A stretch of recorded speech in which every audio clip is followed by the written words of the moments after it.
It all began with the death of Tsar Alexander III. He was introduced to his reign after his father died of a cruel assassination.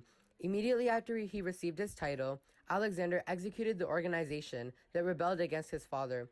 He once again silenced the Russian people, like many other rulers have, a feeling far too familiar.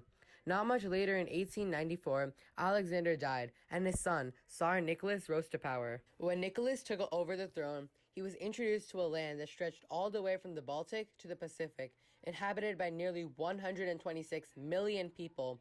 There was always a line between the poor and the rich in Russia, and it was continuing to become a bigger problem. However, when he took over the reins of this massive country, the separation between these two groups seemed to get larger and much more dramatic. The Russian Revolution was a time where the unprivileged and poor citizens made up the majority of the 126 million population. They were undervalued and viewed as something similar to a sin of the human race.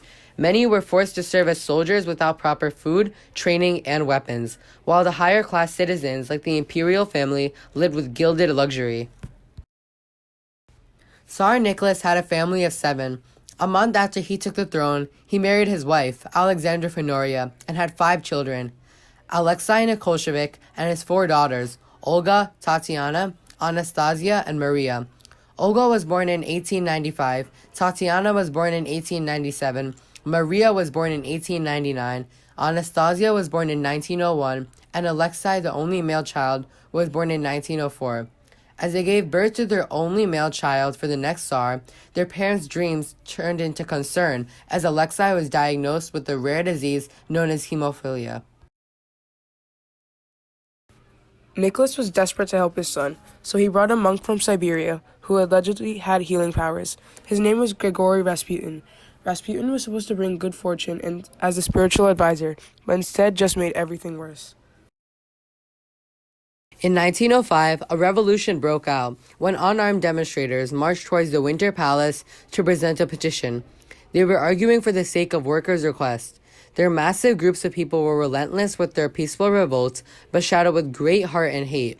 Soon, the government grew impatient with the crowd and ordered a few soldiers to shoot among the crowd.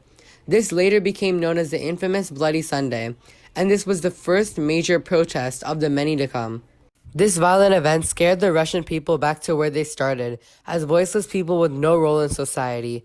They would stay with this mindset for almost another decade until the pot boiled over with hatred for the government, nationalism for the soldiers, and a hope for a new country.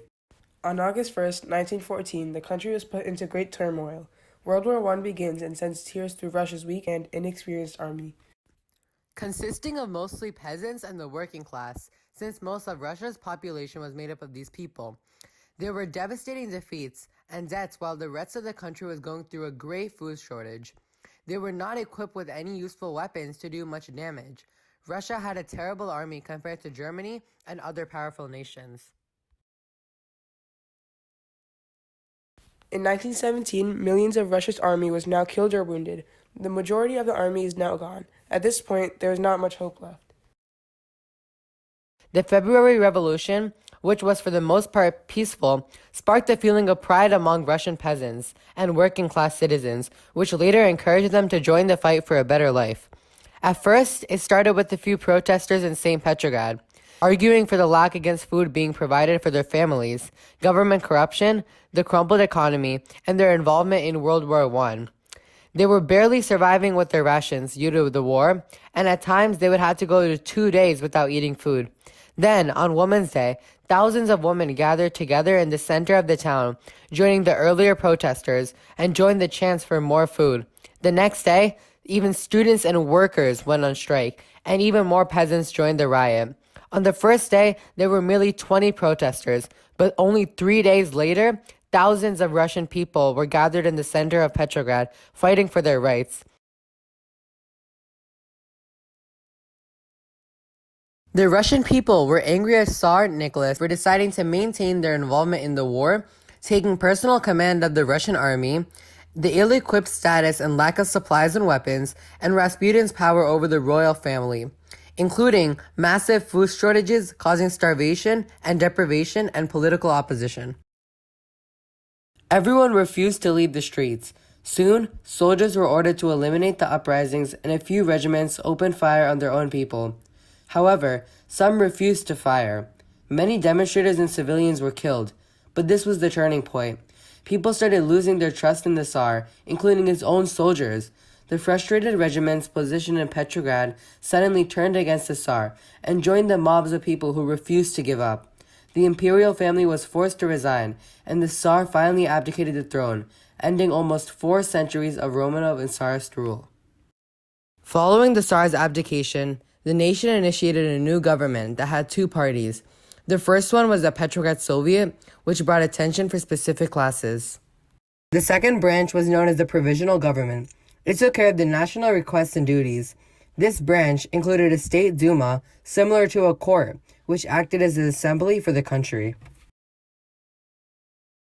The provisional government quickly started growing unpopular among the Russian people. The provisional government made the decision to stay in the war, which resulted in many more deaths and casualties among the already tattered and bruised Russian army, and it failed to provide land and easily accessible amounts of food to the peasants. This did not appeal to the eyes of the Russian citizens because it did not solve any of their problems, and it only made things worse. As the Russian people continued to protest against the oppressive government, they needed one more push to meet their goals. This came in form of a man named Vladimir Lenin. Lenin, who had been part of many uprisings and awarenesses of social injustice movements, had started popping up at the national level and was receiving large amounts of attention among the impatient and deprived Russian people. Vladimir Lenin had returned from a decade of exile from Siberia for his previous protest, but upon his return, he showed no signs of backing down. Lenin took advantage of the people's views towards the provisional government and transformed it into a chance for him to take over control.